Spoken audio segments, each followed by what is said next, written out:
Kami akan langsung membahasnya untuk Anda pemirsa bersama dengan sejumlah narasumber yang sudah hadir di Apa Kabar Indonesia Malam. Kita akan sapa satu persatu. Di sebelah saya sudah ada Bu Retno Listiarti yang merupakan pemerhati pendidikan. Selamat malam Bu Retno. Selamat malam Mbak Tiara. Sehat ya? Alhamdulillah. Alhamdulillah. Di sebelahnya juga sudah ada Komjen Pol Purnawirawan Susno Dwaji, Kabar Reskrim Polri tahun 2008-2009. Selamat malam Pak Susno. Selamat malam Mbak Tiara. Terima kasih sudah hadir. Baik, selanjutnya juga ada Prof. Suparji Ahmad yang merupakan ahli hukum pidana Universitas Al-Azhar Indonesia. Selamat malam Prof. Suparji. Malam Mbak. Terima kasih sudah bergabung bersama kami di Apa Kabar Indonesia Malam. Saya akan langsung ke Pak Susno terlebih dahulu. Pak Susno, kemarin kita sudah sama-sama menyaksikan konferensi pers dari Polda Metro Jaya. Apa yang sudah dilakukan oleh Polda Metro Jaya untuk menetapkan F ini sebagai anak berkonflik dengan hukum, Anda setuju? Oke, jadi pertama kita ucapkan dulu selamat ya, karena dalam waktu dekat ini bisa terungkap. Kemudian walaupun ini kejadian yang memprihatinkan, orang Indonesia tuh nggak ada ruginya. Untung nggak ada korban nyawa gitu, selalu beruntung ya. Ada untungnya ya? Ya, dari sini kita bisa memetik hikmah dari kejadian ini ya. Pertama, dia ditetapkan sebagai anak yang berkonflik dengan hukum. Betul. Berarti kan itu kalau orang dewasa tersangka. Nah, apakah proses ini akan sampai ke pengadilan atau tidak, kita lihat nanti, tentunya banyak pertimbangan. Tentunya dari sini, dengan ditetapkannya dia anak berkonflik dengan hukum dengan sejumlah pasal tadi, ini masalah belum selesai sebenarnya. Kenapa belum selesai? Karena ya memang diumumkan oleh Polri dia sendiri pelakunya ya. Tetapi kalau menurut saya, tadi diskusi di luar sama Bu Retno, ini bukan sendiri. Bukan sendirinya apa? Harus diungkap dari mana dia mendapatkan bahan itu. Itu tidak dijual di sembarang tempat. Misalnya dibeli lewat online, itu pun bisa dilacak di mana. Terus peledaknya di mana, detonatornya di mana, kemudian membeli remote-nya di mana. Seandainya dia mendapatkan itu, ada orang lain yang melatih, maka yang melatih siapa? Analisa Anda ini mengarah pada barangkali ada suatu jaringan yang menyusup ke anak-anak atau bagaimana Pak Susno? Kalau mungkin jaringan itu bisa jadi, tapi kecil kemungkinan. Tetapi apapun juga harus diungkap ya, supaya ini menjadi pelajaran bagi sekolah di seluruh Indonesia. Artinya orang yang bermasalah dengan teman sekolah atau bermasalah di rumah, pelampiasannya itu sangat berbahaya. Bukan lagi misalnya bullying dengan berantem atau bullying dengan mengambil barang, mencelakakan, tetapi sudah sampai ke tingkat bahan peledak. Jadi bukan main-main ini, udah sampai situ. Nah, orang-orang seperti ini dan kejadian seperti ini, kalau kita tidak segera tangani, ini akan menjalar ke tempat lain. Apalagi di senjata apinya ada tulisan seperti di luar negeri. Nah, juga pelajaran juga untuk sekolah dan untuk aparat keamanan. Kok bisa lolos? Dia masuk ke sekolah bawa senjata panjang, walaupun itu kan senjata mainan. Tapi kok tidak terdetek oleh sekolah? Padahal itu terdetek oleh CCTV. Kemudian membawa tas. Kemudian saat dia meletakkan bom-bom itu di beberapa tempat, di mana pengamanan sekolah, baik itu oleh OSIS maupun oleh Satpam security-nya gitu kan. Kok bisa begitu? Kan meledaknya pada jam setelah selesai khotbah mau itu kan. Berarti sebelum itu dia sudah bagi-bagikan itu kan. Berarti sudah seharusnya ada. Sudah bisa diantisipasi oleh pihak sekolah begitu ya Pak Susno ya. Baik, saya kita langsung tanya ke Bu Retno begitu ya. Kalau dari Pak Susno tadi melihat ada semacam kelalaian dari pihak sekolah, apakah kalau Anda melihat ini kerap sekali terjadi di sekolah-sekolah di Indonesia, artinya ini sebagai salah satu sampel bahwa memang sebegitu lengahnya sekolah dengan apa yang kemudian ini terjadi di dalam, termasuk barang-barang yang dibawa siswa? Iya, sebenarnya kan kasus misalnya dengan korban sebanyak ini ya dilakukan seperti ini, memang ini kan kejadian pertama ya. Tapi apapun kan berarti betul ada kelengahan ya. Kelengahan tadi kan dia tuh kalau memang dia tadi melakukan sendiri, ada proses banyak banget yang sebenarnya dia lakukan, mulai meletakkan, membawa, kemudian memastikan dan lain-lain, dan itu tidak terlihat gitu. Misalnya dalam CCTV, kalaupun tertangkap CCTV ternyata nggak ada yang ngeliatin CCTV-nya juga kan, sehingga kemudian juga tidak bisa mengantisipasi. Yang kedua sebenarnya kalau kita berbicara tentang tadi ya fisik soal keamanan tadi, maka sebenarnya kalau betul dia adalah korban bullying juga, itu juga bentuk sekolah tidak aman. Jadi artinya sekolah aman itu adalah programnya Kementerian Pendidikan Dasar dan Menengah, dan untuk membangun sekolah aman tuh sudah dibangun namanya Permendikbudristek 46 tahun 2023 regulasinya.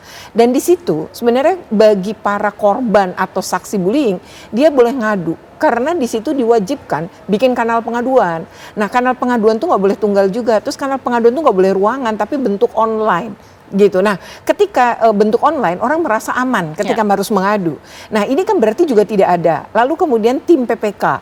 Jadi di dalam Permendikbud ada namanya tim pencegahan penanganan kekerasan di satuan pendidikan. Nah, dia mau dilaporkan ataupun enggak, tapi tahu bahwa ada indikasi bully, itu juga harus segera diselesaikan.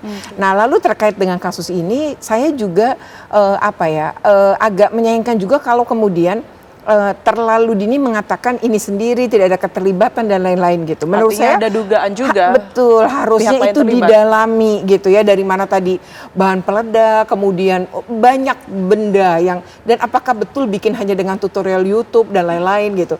Nah, ini kan yang kemudian tampaknya seperti terputus dan belum terungkap. Padahal ini penting. Khawatirnya gitu ya ada ini juga menyebar, dicontoh menjadi inspirasi anak-anak yang lain, atau ini sudah menyebar juga nih misalnya teror-teror begini gitu, bagaimana mengajak-ajak teror, atau sekarang ada yang terinspirasi nih karena ini kan luar biasa ya pemberitaannya, dan anak-anak yang kemudian punya luka-luka batin bisa saja melakukan tindakan ekstrim seperti ini. Ada trigger ya? Betul, jadi menurut saya ini harusnya menjadi alarm, justru harusnya lebih kuat lagi dalam mendalami sehingga kita bisa cegah ke depannya. Oke, baik. Saya ke Prof. Suparji. Prof. Suparji, sebenarnya secara sistem hukum di Indonesia, apa yang seharusnya dilakukan? Kalau tadi memang pihak kepolisian menemukan betul ada tindakan pidana yang dilakukan oleh sang anak, tapi di sisi lain juga ada indikasi perundungan, artinya dia juga sebagai korban, Prof, di sini. Iya, pertama bahwa memang secara faktual bahwa sudah ada penetapan anak berkonflik dengan hukum dan dengan kata lain tersangka kan, yang menimbulkan misteri kan bahwa ini kan tindak pidana umum saja, yang kemudian sebetulnya ada spekulasi apakah ada tindak pidana terorisme kan, yang kemudian kalau terorisme salah satunya kan bagaimana ada jaringan, mengingat ini tidak ada jaringan maka dianggap sebagai tindak pidana umum, tetapi kan menimbulkan sebuah pertanyaan gitu bahwa apakah bisa berdiri tunggal kan terhadap peristiwa tadi itu. Maka menurut saya perlu didalami ya tentang keterkaitan siapa yang menyuruh atau kemudian ada siapa yang menganjurkan, bahwa ini menurut saya kan pelakunya itu kalau hanya sendirian rasa-rasanya masih menimbulkan keganjilan, dan kemudian asumsi bahwa alasannya tidak tempat curhat dan sebagainya, menurut saya kan sesuatu yang masih menimbulkan pertanyaan. Dan yang kedua juga penting adalah bahwa kalau benar ya asumsinya adalah korban perundungan, maka pertanyaan besar kan bagaimana pertanggungjawaban sekolah kan terhadap peristiwa-peristiwa tadi itu. Kalau kembali ini lagi ke pengawasan gitu ya. Pengawasan yang sangat lemah, ini jangan sampai kemudian ini terjadi tempat-tempat yang lain, ada langkah-langkah preventif, yang kemudian langkah-langkah penindakan yang kuat kan, karena apapun alasannya, anaknya adalah masa depan bangsa. Maka untuk itu, kalau ini asumsinya ada sebuah perundungan, perlu diungkap gitu. Betul nggak terjadi perundungan di sekolah tadi itu, ada pertanggungjawaban hukum, sehingga tidak terputus kepada hanya pelakunya saja. Dan yang ketiga, menurut saya bahwa ada perlu pendalaman lebih jauh lagi gitu ya. Jangan sampai ini kita mengatakan ini adalah suatu tindak pidana umum, ternyata ada jaringan yang memperalat gitu, memperalat sekolah gitu, memperalat anak-anak gitu. Ini kalau kemudian dikatakan bahwa kemudian kita cukup puas ini tindak pidana umum saja, tidak ada tindak pidana terorisme, karena kemudian tidak ada jaringan dan sebagainya, meskipun masih perlu pendalaman, nanti kita malah lengah gitu loh. Baik, malah Prof. kita abai gitu loh. Ternyata ada jaringan, bahaya ini menurut saya. Gitu. Katakanlah memang polisian masih memerlukan pendalaman berkaitan dengan kasus ini ya, adanya keterlibatan dari pihak lain. Tapi kalau kita menggunakan data dari polisi saat ini, anak ini memang sudah dalam tanda kutip merugikan teman-temannya karena memang sudah memakan korban jiwa, melakukan tindak pidana begitu ya, sementara ia masih di bawah umur. Nanti prosesnya akan dilakukan sebagai tersangka, layaknya tersangka dewasakah, atau memang ada secara khusus anak-anak peradilannya? Ada peradilan khusus anak, sistem peradilan pidana anak secara khusus yang tentunya ya bisa tertutup dan sebagainya, ada hukum acaranya lah itu yang kemudian maka istilahnya kan berbeda, bukan istilah tersangka, anak berkonflik dengan hukum kan, anak berhadapan dengan hukum. Pertanyaan berikutnya adalah mungkin nggak sih itu kemudian didiversikan gitu loh, mungkin nggak direhabilitasi kepada yang bersangkutan mengingat masa depannya, meskipun memang ada syarat-syarat tertentu kan, bahwa kalau ini tindak pidana kan menimbulkan guncangan, menimbulkan gangguan yang bersifat umum sehingga pendekatan diversi mungkin agak berat, tetapi perlu dipertimbangkan tentang masa depan kepada yang bersangkutan. Seandainya ini dilimpahkan ke pengadilan, maka perlu ada kekhususan persidangan sebagaimana yang terjadi selama ini. Yang penting adalah masa depan anaknya ini kemudian terjaga, bahwa perlu ditelusuri juga sebetulnya ini korban atau kemudian pelaku, sehingga kemudian perlu diperhatikan bagaimana menyelamatkan kepada yang bersangkutan itu kan. Oke, baik. Pak Susno, kalau memang sudah seperti ini kenyataannya begitu ya, anak berkonflik dengan hukum, apa langkah-langkah yang seharusnya diperhatikan oleh pihak kepolisian dalam memproses ini? Pertama, cara pemrosesannya sebagaimana dikatakan Profesor Pardi tadi berbeda dengan orang dewasa ya. Ya. Penyebutannya pun anak berkonflik dengan hukum. Cara pemeriksaannya pun sudah ada aturannya. Tempat pemeriksaan dan sebagainya, siapa yang meriksa, pakaian yang memeriksa dan sebagainya. Demikian juga sampai ke proses persidangannya pun juga berbeda.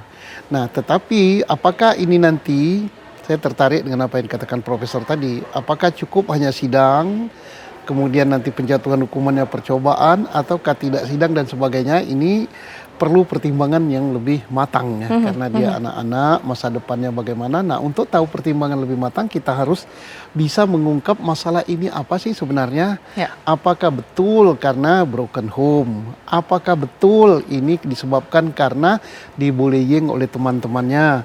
Kalau memang itu dibullying oleh teman-temannya, sebagaimana Profesor katakan tadi dan Bu Retno katakan, ini harus diungkap. Siapa yang ngebully dia? Dan ini PR sekolah. Karena ngebully itu tidak mungkin si anak ini setelah berada di rumah. Pasti pada saat dia berada di sekolah. Berarti sekolah ini kebobolan. Oke. Nah, kenapa kok ada anak lain bisa dibullying sampai sedemikian kerasnya, sampai mempengaruhi kejiwaannya, sampai dia memutuskan untuk melakukan tindakan yang sangat tidak terpuji dengan bom yang sebanyak itu. Dan sampai dia belajar cara membuat bom gitu. Nah, ini tidak main-main ini. Ini PR besar bagi, ya memang kejadiannya SMA 72 Jakarta, tapi untuk seluruh Indonesia. Ini pelajaran sangat bagus. Baik, Bu Retno, kalau memang ada kelengahan seperti yang kita bahas ini ya terhadap pihak sekolah, apakah fair jika kita melimpahkannya terhadap sekolah saja? Sementara kalau kita ketahui bullying atau perundungan biasanya terjadi tidak terang-terangan tentunya ya. Apalagi kalau siswa laki-laki dibully, ini kalau misalnya melapor ke sekolah, ke orang tuanya, ini justru akan mengalami hal yang lebih dahsyat lagi gitu. Sehingga mereka lebih baik keep silent aja. Ini seperti apa? Ya sebenarnya kan pernyataan-pernyataan dia bully itu kan justru komentar dari teman-temannya ya di media sosial ketika peristiwa baru beberapa jam lalu menjadi berita, dan di situ sebenarnya kalau kita telusuri teman-temannya sendiri yang ngomong kan. Nah, artinya teman-temannya kan bisa menjadi saksi, artinya bisa ditelusuri. Termasuk kata-kata misalnya dia ketika masuk udah jadi pendiam, bisa jadi pembuliannya tuh bahkan sebelum sekolah di situ. Itu mungkin saja.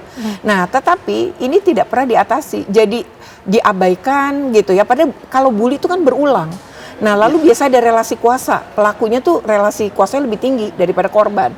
Nah, berarti dalam hal ini itu yang kemudian tadi harus ditelusuri. Nah, kalau menggunakan Permendikbudristek 46, sebenarnya sekolah yang abai atau sekolah tahu tapi membiarkan, lalu atau menganggap bully ini bercanda pada sangat berbeda. Nah, lalu kemudian terjadi dampak-dampak. Nah, itu sebenarnya sekolah bisa diberi sanksi gitu. Jadi ada aturan sanksi bahkan di dalam permen ini. Jadi nggak boleh diabaikan karena sekolah tuh harus zero dari kekerasan kan. Nah, sekarang kalau kemudian anak ini misalnya sebelumnya, berarti luka batinnya kan udah lama. Nah, jadi luka batinnya bertumpuk-tumpuk itu kemudian. Nah, ini saya tertarik juga dengan pernyataan bahwa ini disuruh ya, ada yang menyuruh atau kemudian atas kehendak dia karena luka batinnya. Nah, kalau kemudian misalnya dia memang betul jadi korban bully, lalu dia punya luka batin tapi nggak sembuh, lalu masuklah orang yang nyuruh ini untuk membangun sebuah balas dendam. Karena kan kalau depresi, jadi kalau stres berkepanjangan tuh bisa menimbulkan depresi. Depresi itu kan dua hal, satu nyakitin diri sendiri, misalnya bunuh diri, yang kedua adalah menyakiti orang lain. Nah, tampaknya yang dipilih adalah menyakiti orang lain kan. Nah, berarti ini kan tahapnya udah cukup parah. Nah, lalu dia misalnya terpapar, ya saya menduga misal ada paparan, nah maka dia akan memilih cara balas dendamnya atau membalasnya dengan cara seperti ini gitu. Nah, pola itu dia pelajari kan berdasarkan peristiwa-peristiwa teror yang terjadi, yang nyerang sekolah-sekolah di berbagai negara, lengkap dengan nama, bahkan di media sosial si anak ini, kan itu ada gaya foto yang persis sama dengan pelaku-pelaku yang melakukan gitu. Jadi misalnya agak ngangkat baju, agak bentuk meniru ya, itu niru persis dengan foto yang persis sama. Jadi dia pun menyandingkan kan. Jadi kita bisa lihat itu gitu. Nah, artinya ini kok nggak kedeteksi gitu loh. Padahal kan jelas dia upload di media sosial. Oke, baik. Prof. Suparji, kalau kita berbicara mengenai anak, ini kan sebenarnya banyak yang harus dipertimbangkan. Bagaimana kemudian di lingkungan dan juga pola didik orang tuanya, kemudian juga bagaimana ia di sekolah, termasuk juga lingkungan bersama teman-temannya. Seberapa besar sebenarnya hukum di Indonesia mempertimbangkan hal tersebut untuk kemudian menentukan hukuman terhadap anak yang berkonflik dengan hukum ini, Prof. Tapi dijawab usai jeda, kami akan kembali untuk Anda sesaat lagi. Anda kembali di Apa Kabar Indonesia Malam, pemirsa. Dan sebelum saya lanjutkan dialog, kami akan hadirkan untuk Anda terlebih dahulu statement ataupun juga keterangan dari orang tua siswa yang merupakan korban. Ya, harapan saya buat saat ini saya tidak memikirkan sekolah dulu. Saya buat hari ini sampai detik ini saya mengharap pihak yang bertanggung jawab pertama sekali itu kan pihak sekolah. Saya dari kemarin sampai detik hari ini saya menunggu pihak sekolah.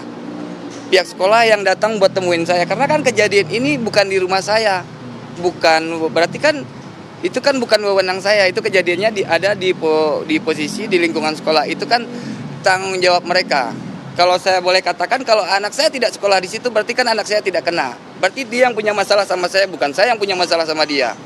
Kalau dia tidak datang bertanggung jawab buat ketemu saya bakalan tuntut mereka pihak sekolah itu sampai manapun.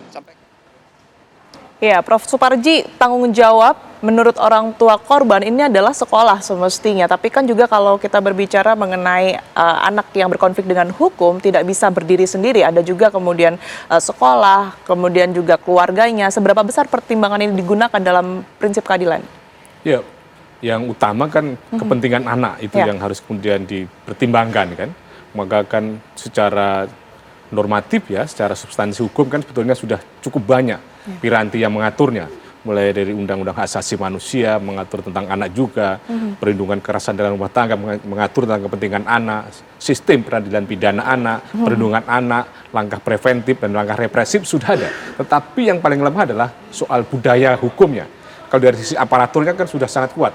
Ada Komisi Perlindungan Anak, ada Kementerian Perempuan dan Perlindungan Anak, dan lain sebagainya. Jadi secara struktur sudah sangat kuat. Yang lemah adalah budayanya. Budaya hukum kita yang benar tidak mendukung untuk melindungi anak. Saya kira sangat betul apa yang dikatakan tadi oleh orang tua tadi. Bagaimana tanggung jawab sekolah. Karena kita sebagai orang tua ketika mengantarkan anak ke sekolah ini sudah lepas sama sekali. Terserah kepada sekolah mau diapain, tanggung jawab anak sepenuhnya. Maka untuk itu sekolah harus melakukan langkah-langkah preventif, langkah-langkah pencegahan supaya itu tidak terjadi. Maka ketika terjadi adalah dia harus bertanggung jawab. Karena ada kewenangan, maka melekat tanggung jawab. Kewenangan yang dimiliki adalah kewenangan melindungi anak. Maka untuk itu harus ada tanggung jawab terhadap anak yang terjadi, misalnya korban-korban tadi itu. Dan seandainya ini adalah anak yang kemudian melakukan itu, kemudian dia biarkan saja bertanggung jawab sendiri, saya kira juga tidak adil. Bagaimana sekolah ada tanggung jawab untuk melindungi anak yang lain, ada pembiaran di situ. Bagaimana deteksi dininya, bagaimana CCTV-nya, kenapa tidak dilihat, kenapa CCTV hanya dibuktikan untuk membuktikan setelahnya tanpa kemudian dipantau gitu. Maka menurut saya ada kewenangan, ada kekhilafan, ada pertanggungjawaban yang kemudian menyebabkan luka orang lain.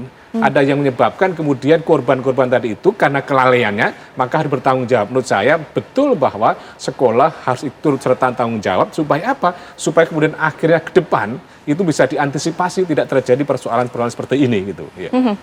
Baik, Bu Retno, Anda sendiri menanggapinya bagaimana berkaitan dengan statement tersebut? Ya, yang orang tua ya. Tentu saja pernyataan itu pernyataan yang tepat ya. Jadi harusnya kalau dalam situasi seperti itu, pertama orang tua itu yang pertama adalah pasti dia agak turun tuh ya secara emosi atau kan ini lagi menghadapi penderitaan karena anaknya sakit gitu ya, atau anaknya jadi korban. Nah itu harusnya memang yang pertama adalah datang dan meminta maaf kepada seluruh keluarga korban, tidak hanya memberi pernyataan umum, tapi kalau perlu adalah guru dikirim gitu ya, beberapa itu datang ke rumah-rumah secara misalnya wali kelasnya siapa, kemudian guru BK-nya siapa, guru yang ngajar di situ siapa, dibagi aja. Informasinya mereka sudah menjenguk ke rumah sakit ya? Apa ini cukup cukup menurut Anda? Oke, tapi maksud saya kalau orang tua tadi sampai ngomong begitu, artinya sebenarnya tidak juga ada komunikasi. Nah, Oke. lalu yang itu adalah awal. Ya. Tapi yang berikutnya menurut saya penting adalah bagaimana ini jadi pembelajaran. Tidak cuma SMA 72, tapi seluruh sekolah di Indonesia. Nah, artinya harus mengantisipasi terjadi hal-hal yang seperti ini juga. Mungkin saja terjadi di beberapa sekolah ketika kita abai. Ya. Nah, untuk itu maka pertanggungjawaban itu betul.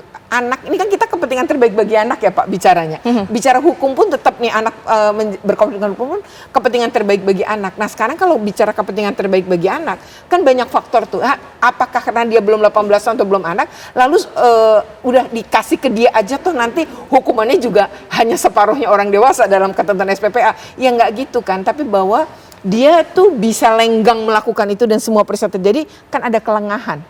Nah, sistem inilah yang sebenarnya harusnya kita evaluasi bersama. Kemudian siapa yang paling bertanggung jawab gitu ya. Dan ke depan tuh yang paling penting adalah dari semua peristiwa ini, catatan-catatan tuh nanti, maka bagaimana tidak terulang. Dan terus jadi pembelajaran sekolah-sekolah yang se-Indonesia. Baik, Pak Susno, kalau kita melihat memang nampaknya banyak yang mendesak untuk turut mengusut ya berkaitan dengan kelalaian dari sekolah ini. Polisi nantinya akan sejauh apa mendalami kasus ini, Pak Susno? Baik, kalau polisi kan dia terbatas kepada hal-hal yang terkait dengan pidana Ya. yang dilakukan oleh anak bermasalah dengan hukum. Kemudian mengungkap apa gitu penyebabnya. Nah, penyebabnya ini sangat penting untuk Polri di dalam membuat suatu berita acara penyidikan, dan ini akan menjadi pertimbangan jaksa dalam melakukan penuntutan dan pertimbangan hakim untuk melakukan vonis. Ya. Tetapi bagi instansi lain, penyebab ini juga sangat penting untuk melakukan perbaikan. Kalau di sini sudah kelihatan sekali oleh kita bahwa sekolah ini amburadul gitu manajemennya ya. Tidak kelihatan gitu komunikasi antara kepala sekolah dengan orang tua. Kemudian tidak juga kelihatan apakah surat keputusan Menteri Pendidikan tentang sekolah yang zero dengan masalah itu dilaksanakan. Apakah ada sistem pelaporan? Apakah pelaporan ini tidak bisa diketahui oleh orang lain? Ya. Dan sebagainya dan sebagainya. Apakah ada guru yang bertanggung jawab untuk hal-hal seperti ini? Apakah sekolah mengetahui bahwa di lingkungan sekolah itu ada bullying gitu. Bullyingnya sedemikian hebat sehingga sampai menimbulkan jalan keluar dengan melakukan peledakan. Ini sekolah tidak mendetek ini, abai sekolah ini. Nah, di atas sekolah ini tentunya ada dinas, kepala dinas provinsi ya kalau SMA ini. Ya. Apakah kepala dinas provinsi mengecek tentang SK daripada menteri yang terkait dengan untuk meniadakan hal-hal yang bersifat bullying, untuk hal-hal terkait dengan keamanan sekolah. Apakah di sekolah ini telah dilakukan hal itu? Nah, sebabnya kalau ada suatu perintah tidak ada pengecekan, maka abai ya hasilnya apa? Seperti ini. Orang masuk bawa senjata gitu. Walaupun senjata itu mainan, tapi itu mirip senjata kan. Orang masuk menenteng bom, orang masuk ke masjid dan tempat-tempat lain membagikan bom itu di sekian tempat. Nah, siapa sih yang diatur oleh kepala sekolah untuk ngamankan masjid siapa, untuk ngamankan kantin siapa, ngamankan ini? Saya yakin ini di sekolah ini SOP itu tidak ada. Buktinya kayak gini gitu. Nah, ini catatan untuk kepala dinas pendidikan gitu ya. Oh, ini kualitas kepala sekolahnya seperti ini. Termasuk tadi ada keluhan setelah ada kejadian pihak sekolah mungkin tidak berkomunikasi dengan keluarga. Nah, ini catatan juga untuk kepala dinas provinsinya. Apakah memang kepala dinas provinsi sudah mengecek hal ini? Ya, baik. Bu Retno, selaku pernah menjadi guru ataupun juga tenaga pendidik begitu ya, sebenarnya di lingkungan pendidikan apa yang kemudian menjadi kendala sehingga kasus-kasus perundungan ini sulit sekali nampaknya untuk terungkap? Iya, sebenarnya kalau regulasi yang baru itu sebenarnya dulu penyempurnaan yang lama. Jadi yang lama itu ada namanya Permendikbud nomor 82 tahun 2015. Jadi sejak tahun 2015. Namun itu kemudian aturan itu disempurnakan karena dianggap sulit sekali dijalankan. Lalu muncullah Permendikbudristek 46 tahun 2023 ini. Nah, memang baru ya, tapi di situ lengkap banget di mana ada pelibatan dari pemerintah daerah. Jadi kalau yang sebelumnya tidak pernah tuh pemerintah daerah disebutkan dalam peraturan ini disebutkan. Jadi mulai dari pencegahan sampai penanganan itu betul-betul bagus banget gitu dalam menatanya. Nah problemnya mungkin tim-tim PPK sekolah ini sudah belum mendapatkan pelatihan tentang ini karena ini kan aturan yang juga harus disosialisasi, aturan yang juga harus dilatih nih tim PPK-nya untuk dia punya kepekaan, untuk nanganin, untuk tadi ya bikin alarm kalau ada sesuatu, oh ini berarti kalau banyak kasus seperti apa yang mau ditindak. Nah ini sebenarnya udah bagus banget aturan. Lalu di situ ada pelibatan 3 dinas. Jadi dinas pendidikan memang sebagai leading sektor, tapi di situ ada dinas pemberdayaan perempuan dan perlindungan anak sama dinas sosial. Yang juga punya peran gitu ya? Yang harusnya juga berperan dan ada tim satgas dan itu dibentuk oleh gubernur. Jadi itu tim satgas ini di tingkat daerah. Nah itu yang akan ikut mengawasi tim PPK-nya tadi. Nah mungkin ini penting kenapa kemudian sulit? Karena tadi sistemnya tidak dibangun. Salah satu sistem yang harus dibangun segera adalah laporan pengaduan tuh kemana kanalnya. Dan seperti kata Prof. Suparji tadi ya, betul, budayanya yang bermasalah sebenarnya. Iya, jadi orang mau ngadu takut. Lalu saksi mau ngadu takut. Nah, karena tadi tidak merasa aman kan kalau ngadu nanti makin dibully, malah makin mendapatkan persoalan. Nah, akhirnya ketumpuk. Nah, pembulian yang tadinya dilakukan oleh 1 lawan 1 itu bisa kemudian menular. Akhirnya berkelompok. Korbannya bisa itu-itu aja, tapi pelakunya bisa bertambah. Nah, ini yang budaya kekerasan inilah yang sebenarnya kan dalam sekolah aman itu mau dizerokan dan aturan ini membantu. Tapi kalau kemudian aturan ini tidak dilaksanakan, tidak sungguh-sungguh maksud saya dilaksanakan, memang ya akan terus nih kekerasan terjadi di lingkungan sekolah.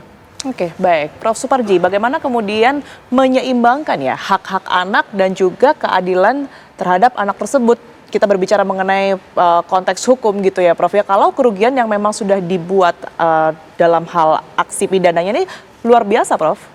Ya, saya kira memang 2 kepentingan kan yang harus diperhatikan. Pada satu sisi kepentingan korban, pada sisi yang lain juga kepentingan anak pelaku dalam hal ini, yang dua-duanya juga masih dalam status anak kan, maka kemudian bagaimana proses hukum yang dilakukan oleh polisi, jaksa, nanti sampai di pengadilan memperhatikan 2 kepentingan tadi itu, karena ini tingkat kejahatannya ya kejahatan yang sangat cukup serius ya, karena menimbulkan korban yang lain, maka tentunya supaya menimbulkan efek jera dan memberikan edukasi kepada pelaku dan sekaligus pada yang lainnya, maka perlu ada sebuah hukum yang kemudian sanksi hukum yang bisa menimbulkan efek jera kepada yang bersangkutan. Artinya ya ini momentum yang baik ya untuk supaya kita tidak permisif terhadap tindakan-tindakan yang misalnya perundungan, tindakan yang kemudian kita lengah memantau dan sebagainya.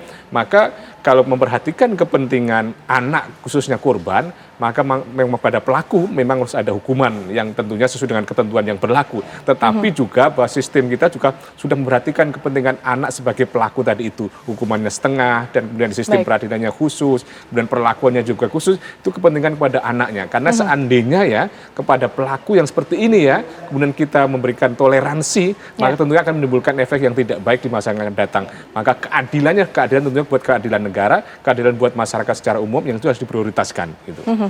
Baik, Pak Susno, tadi Anda sempat menyebut bahwa ini sebenarnya pihak kepolisian masih perlu mendalami lagi apakah memang F ini melakukan seorang diri atau ada pihak lain begitu ya, apa yang perlu diperhatikan sejauh ini?